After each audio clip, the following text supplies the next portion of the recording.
paglalakbay sa kakalsadahan. Group ng Rehiyon 7 sa mga tauhan ng Bureau of Jail Management and Penology Cebu sa Barangay Nasan, Cebu City, Cebu. Police Corporal Adam Jaros sa report.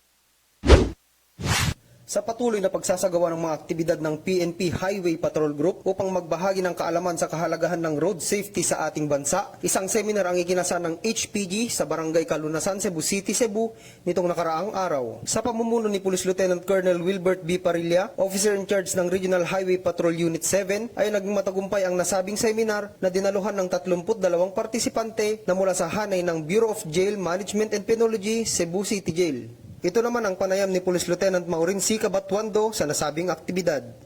Upang mapalaganap ang pangkalahatang impormasyon patungkol sa batas trapiko at programa makatulong sa pagpapabuti ng kaligtasan ng ating mamayan sa kalsada. Ang Regional Highway Patrol Unit 7 ay patuloy na nagsasagawa ng lectures or seminars sa ating komunidad upang madagdagan ang kanilang kaalaman sa pag-iwas sa aksidente sa pamamagitan ng pagsunod sa batas trapiko at regulasyon sa kalsada.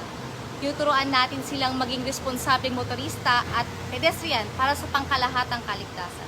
Ang nasabing seminar ay isinagawa upang mabigyan ng kaalaman ang mga tauhan ng BJMP na kanilang magagamit sa kanilang pang-araw-araw na paglalakbay para maiwasan ang disgrasya. Tunay na napakahalaga ng pagkakaroon ng kaalaman sa ating mga batas trapiko at disiplina sa paggamit ng ating mga kakalsadahan, lalo na sa panahon ngayon na may mga pasaway na motorista at walang disiplina sa paggamit sa kalsada na humahantong sa hindi magagandang kaganapan.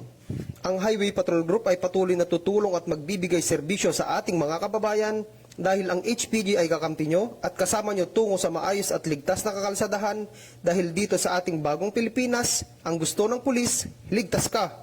At para sa iba pang balitang dala ng serbisyong HPG, tumutok lamang sa aming Facebook page at YouTube channel na Police News Network. Mula sa tanggapan ng kakampi nyo sa kalsada at sa pamumuno ng aming butihing direktor na si Police Brigadier General J.R. Kumigad, ako ang inyong PNN correspondent, Police Corporal Adelord Jaros para sa Police News Network.